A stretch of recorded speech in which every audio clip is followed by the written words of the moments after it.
আজ 5ই নভেম্বর পবিত্র রাস পূর্ণিমা এবং আজকের পরিবেশগত তাৎপর্যের দিক থেকে একটি গুরুত্বপূর্ণ দিন।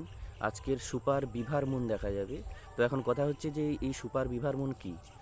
সুপার বিভার মুন বিষয়টা ঠিক এমনই। পূর্ণিমা মানেই আমরা চাঁদকে সবচাইতে বড় হতে দেখি। পূর্ণিমার দিন চাঁদ সবচাইতে বড় দেখায়।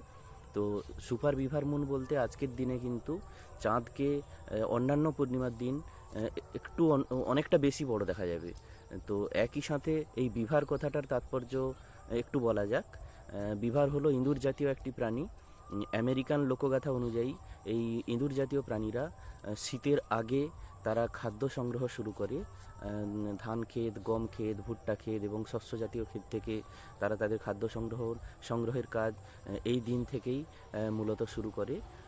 এবং একই সঙ্গে যারা শিকারী, যারা এই জাতীয় বিভার জাতীয় প্রাণীদেরকে শিকার করেন, তারাও এই দিন তাদের শিকার শুরু করেন। এই কারণে এই দিনটাকে বিভার মুন হিসেবে তারা পালন করেন। আমরা যেমন দোল পূর্ণিমার দিন সন্ধেবেলা নাড়া পোড়াই, নানান আনন্দ উৎসবে মেতে উঠি। তো আমেরিকানরা কিন্তু এই দিনটিকে তারা পালন করেন। এই কারণে এই যে আজকের যে পূর্ণিমার যে চাঁদ, এটাকে সুপার বিভার মুন বলা হচ্ছে। এটা কিন্তু আমাদের বেঙ্গল থেকে, অর্থাৎ আমাদের পশ্চিমবঙ্গ থেকে কিন্তু পরিষ্কারভাবে এবং ভারতবর্ষের অন্যান্য প্রান্ত থেকেও দেখা যাবে। তো সবাই চোখ রাখুন এই মহাজাগতিক সুন্দর অভিজ্ঞতার সাক্ষী হওয়ার জন্য। ধন্যবাদ। সবাই পশু পাখির পাশে থাকুন, অবলার পাশে থাকুন, পরিবেশের পাশে থাকুন।